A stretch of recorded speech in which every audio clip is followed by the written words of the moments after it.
Mahmoud NG on the beat.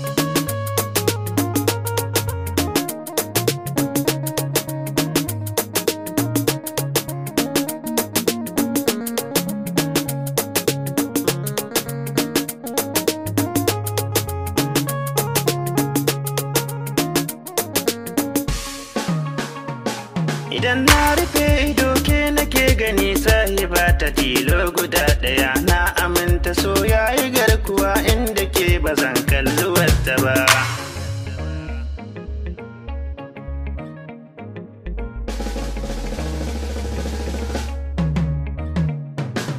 Ke nake kira zo taho, da fi na san kiye min kaho, cikin dare ki ne min gizo. Ki tallafe ni juyo gare ni sai baki na cikin zuciya, mai san kake yi maja gaba, da san ya sa ka yi fargaba, da sannani ba zai barka ba, sai lallaman ka ko an tabo ka kunci na rai ba zai barka ba. Ban san da so akwai sirri ba, da na yi tanadi kan gaba, da shi kadai yake ja gaba, amma a yanzu na gane duniyar so ba zai yi in barta ba.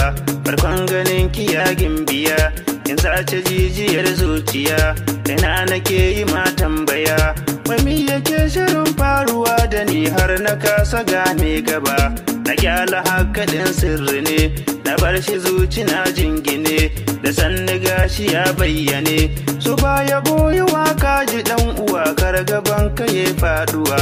Ni dai akan kina sallama, kugi na san kina tsinduma, da so mu je ga abban kuma, domin na nema auren ki sahiba ta farin cikin zuciya, daga zuci zantuka ke fita, shi so akwai yawan bazata, ya sarke zuciya bai fita, da kyala mai kudi ko talaka birni da kauye ya zagaya, tauraruwa a dan zamani, ke zana so ki min lamani, babu ke kawai babu ni, ta so mu zagaya duniya, ta so yar fara bugun zuciya.